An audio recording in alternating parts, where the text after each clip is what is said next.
सोचिए, एक ऐसी ग्लोबल बॉडी जो शायद यूएन को भी टक्कर दे सके। सुनने में अजीब लगता है ना? लेकिन हाल ही में पूर्व अमेरिकी राष्ट्रपति डोनाल्ड ट्रंप ने कुछ ऐसा ही ऐलान किया है, बोर्ड ऑफ पीस। तो चलिए आज इसी को समझते हैं कि ये सच में कोई शांति की पहल है या फिर शक्ति का कोई नया खेल। तो ये सब शुरू हुआ दावोस में, वर्ल्ड इकोनॉमिक फोरम में।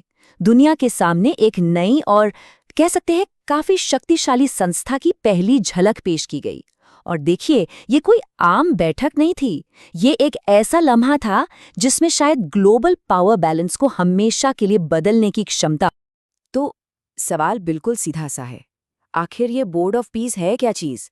इसका असली मकसद क्या है और दुनिया भर में इसे लेकर इतनी बहस क्यों छिड़ गई है? चलिए एक एक करके इस पहेली के टुकड़ों को जोड़ते हैं। अब देखिए, किसी भी कहानी को समझने का सबसे पहला कदम होता है उसकी ऑफिशियल स्टोरी को जानना। तो सबसे पहले हम यही देखते हैं कि कागजों पर ये बोर्ड ऑफ पीस आखिर है क्या और इसका मकसद क्या बताया जा रहा है। तो पब्लिक के सामने जो बात रखी गई है वो ये है कि बोर्ड ऑफ पीस का मेन मकसद है इजराइल फिलिस्तीन के मसले को सुलझाना। इसकी जड़ें जुड़ी हैं 2025 के इजराइल हमास सीज फायर से और उसके बाद जो यूएन सिक्योरिटी काउंसिल का रेजोल्यूशन आया था उससे। मतलब सुनने में तो ये बिल्कुल एक नेक शांति पहल लगती है ना? लेकिन जैसा कि हम जानते हैं, ऑफिशियल स्टोरी अक्सर पूरी स्टोरी नहीं होती। कुछ लीक हुए दस्तावेज सामने आए हैं और वो एक बिल्कुल ही अलग तस्वीर दिखा रहे हैं। और सच कहूं तो यहीं से चीजें असल में दिलचस्प होनी शुरू होती हैं। इस आधिकारिक पर्दे के पीछे कुछ बहुत ही विवादास्पद बातें छिपी हैं। तो फर्क देखिए कितना बड़ा है। एक तरफ है घोषित लक्ष्य और दूसरी तरफ है लीक हुए डिटेल्स। कहा तो ये जा रहा है कि ये इजराइल फिलिस्तीन पर फोकस्ड एक मल्टीनेशनल कोशिश है, लेकिन जो चार्टर लीक हुआ है वो कहता है कि इसका दायरा दुनिया के किसी भी कॉन्फ्लिक्ट तक बढ़ाया जा सकता है, जिसके चेयरमैन खुद डोनाल्ड ट्रंप होंगे और जिसमें फिलिस्तीनी लीडरशिप के लिए कोई जगह ही नहीं होगी। और कहानी यहीं खत्म नहीं होती।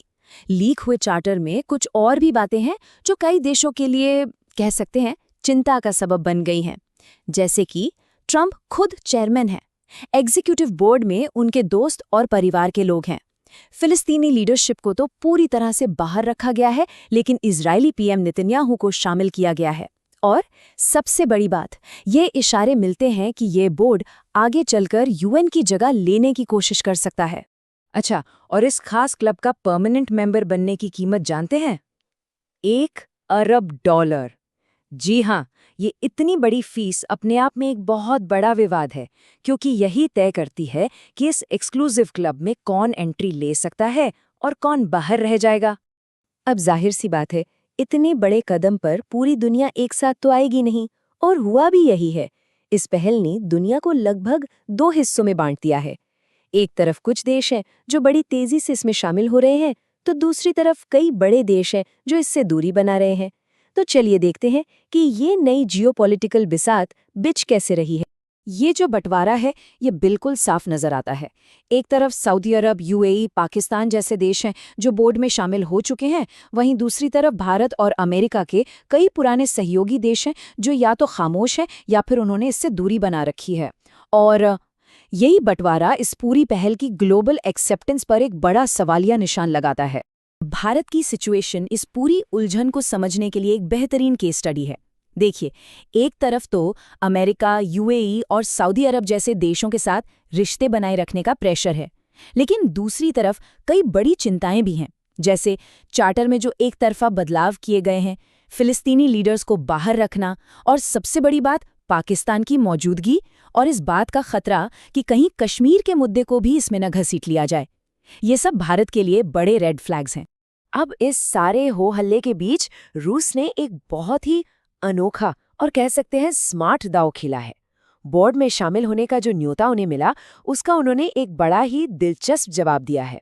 और लीजिए, ये आंकड़ा एक बार फिर हमारे सामने है। रूस का जो ऑफर है वो भी इसी $1 अरब की मेंबरशिप फीस से जुड़ा है।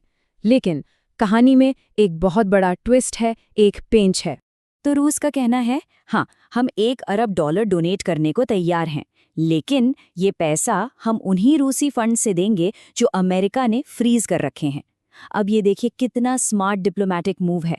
ये सीधा सीधा अमेरिका पर सैंक्शंस के मुद्दे को लेकर दबाव बनाता है और गेंद वापस अमेरिका के ही पाले में फेंक देता है। चलिए अब थोड़ा जूम आउट करते हैं और बड़ी पिक्चर को देखते हैं। ये जो बोर्ड ऑफ पीस है ना, ये कोई आइसोलेटेड घटना नहीं है, नहीं, बल्कि ये उस बदलती हुई दुनिया का एक बड़ा हिस्सा है जहां पुराने नियम कानून तोड़े जा रहे हैं। ये एक बड़े पैटर्न में बिल्कुल फिट बैठता है जो हम पिछले कुछ सालों से लगातार देख रहे हैं। पिछले कुछ सालों में ऐसी कई घटनाएं हुई हैं जो दिखाती हैं कि कैसे वो traditional rules based international order, मतलब वो ग्लोबल सिस्टम जो कानूनों और संस्थाओं पर चलता था, वो कमजोर पड़ रहा है। सोचिए जरा, ग्रीनलैंड को खरीदने के लिए फोर्स इस्तेमाल करने की धमकी देना, अपने ही साथियों पर टैरिफ लगाना, वेनेजुएला में मिलिट्री एक्शन की बात करना, ये सब एक ही पैटर्न की तरफ इशारा करते हैं। कनाडा के प्रधानमंत्री मार्क कार्नी ने इस सिचुएशन को बहुत ही अच्छे से समझाया है। उन्होंने कहा, देशों में एक दूसरे के साथ बस चलते रहने की आदत होती है, इस उम्मीद में कि चुप रहने से सुरक्षा मिल जाएगी, पर ऐसा नहीं होगा। ये एक बहुत बड़ी चेतावनी है, खासकर उन देशों के लिए जो इस नए वर्ल्ड ऑर्डर में अपनी जगह बनाने की कोशिश कर रहे हैं। तो सवाल ये उठता है कि इन सब बातों का आखिर मतलब क्या है? ये लीक हुए डॉक्यूमेंट्स, दुनिया का बढ़ जाना, रूस का स्मार्ट मूव, ये सब मिलकर हमें ग्लोबल डिप्लोमेसी के भविष्य के बारे में क्या बता रहा है? चलिए इस नई दुनिया के संकेतों को समझने की कोशिश करते हैं। देखिए, सबसे जरूरी बात जो समझने वाली है वो ये है कि ये पहल इंटरनेशनल रिलेशंस में एक फंडामेंटल शिफ्ट का संकेत है। हम एक रूल्स बेस्ड सिस्टम से, जहां कानून और संस्थाओं की अहमियत थी, अब एक ट्रांजैक्शनल सिस्टम की तरफ बढ़ रहे हैं, जहां सिर्फ पावर और पर्सनल डील्स ही सब कुछ तय करती हैं। और इस बदलाव का स्केल कितना बड़ा हो सकता है, इसका अंदाजा खुद प्रेसिडेंट ट्रंप के बयानों से लगता है। उन्होंने साफ साफ कहा है कि ये बोर्ड एक दिन यूएन को टक्कर दे सकता है, या हो सकता है उसे रिप्लेस भी कर दे। ये ग्लोबल पावर स्ट्रक्चर में एक बहुत बहुत बड़े बदलाव का संकेत है। तो आखिर में हम उसी सवाल पर वापस आते हैं, क्या ये बोर्ड ऑफ पीस वाकई शांति के लिए कोई नया मॉडल है, या फिर ये सत्ता का एक ऐसा नया अखाड़ा है जहां नियम सिर्फ और सिर्फ ताकतवर की मर्जी से तय होंगे? इस सवाल का जवाब जो भी हो, वो सिर्फ देशों को ही नहीं बल्कि हम सबकी दुनिया को एक नया आकार देगा। देखते हैं भविष्य में क्या होता है।